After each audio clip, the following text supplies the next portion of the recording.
Yowe Bogai, gahunda mia gahunda yacu yo kumenyekanisha intara byose aho uyu munsi nahuye n'umukire amwita CEO aho niwe muntu ukurikirana inyungu z'abahanzi nshaka gukoresha muri All Star nzita Yowe Bogai. Yowe bro. Yeah. What's up bro? Nitwa bandi boss.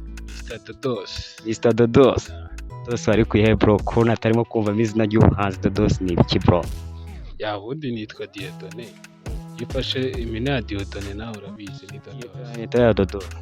Ka Mr rero ukuntu kaje. Mr.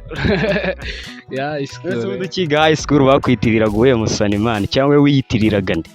Secondary man, siko niswe Starboy, nitwa Wizboy, ibintu byinshi. Muri make harimo Wizkid dukona. Byose.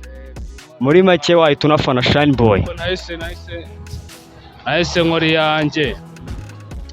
Nahise nkora nabyita ngukira. Izina ryanjye nyine nzankoresha yose. Mr. Dodos.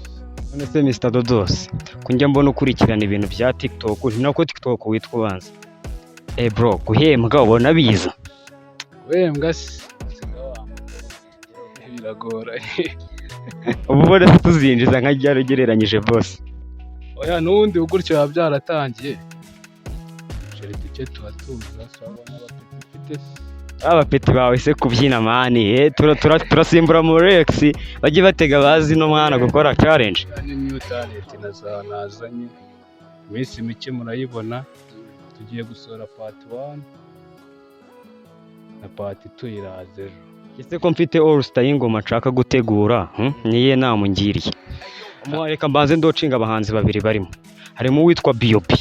Urumva nabandi zagenda bavuga. Iyo All Star urayumva ufite mani. All Star yabangahe? All Star nzashyiramo abahanzi 8 kandi kofira cyari hasi. Niki wavuga kuri All Star ya Young Generation? Young Generation na biceri na move na connection nyine uba wumviye All Star uyumva ufite nk'umuntu nkawe Dodos watangije ishoramari mu bafite babyina. Rero mukanya ndanabiyeka. Bro. Babigoye kuzamuka. Ibintu bisaba biceri. Gusa nyine ubukora uko ikofi yawe nganato kandi ndakeka birahari ahantu hose wakorera. Reka tuganira akantu gato ndumva uzi ibintu. Hano dufite ikibazo. Turabona turi Young Generation twese turakihiga mu kugafata. Ugasanga bo tungana muri twe bamwe bariyika. Bamwe bitwara nk'abastari nk'aba Chris nk'abandi. Nyine ugasanga niga yifata kuri level atariho.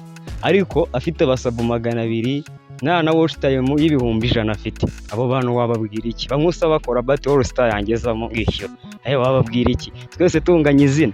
None ujye dino mu vlog vuba ndi bubafate mwari. Bagira inama wallahi.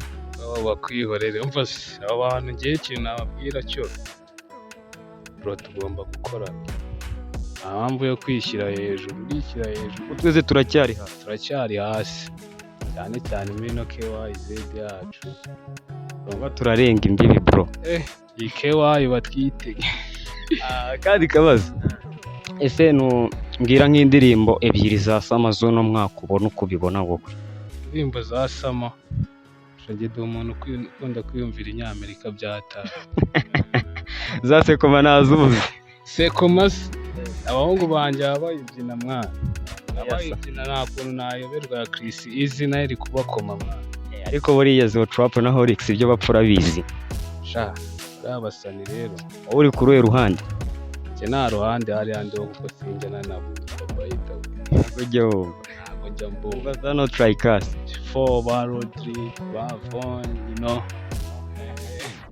Popo ayo ni CEO aho afite abapeti batonya bababyinnyi hajye babita gute bro cyangwa izina nago rirasa. Izina rimzarimenya muri part 2 ari muri kavuga. For more information bagomba gusura Mr. Dodos bagasanga bari abapeti bari kubyina twabazamura tunategura All Star yacu. Kuri TikTok, Instagram, Dodos IG nabonye following abantu 4 nawe rero abantu bane badusobanurira mukanya waruvuze ati tugomba gufashanya kuri umusani muto ukaba ushaka ko abapeti bawe bazamuka ninde uzagufollowing abantu 4 subiza icyo kintu nkanjye urugero sinagufollowing utamfollowinze yihanganire Instagram yanjye muri no minsi barayihakinze n'iki ubu ngubu ndi kuyishyira ku murongo abantu murambona akantu gahinduke powa powa boga bizaza powa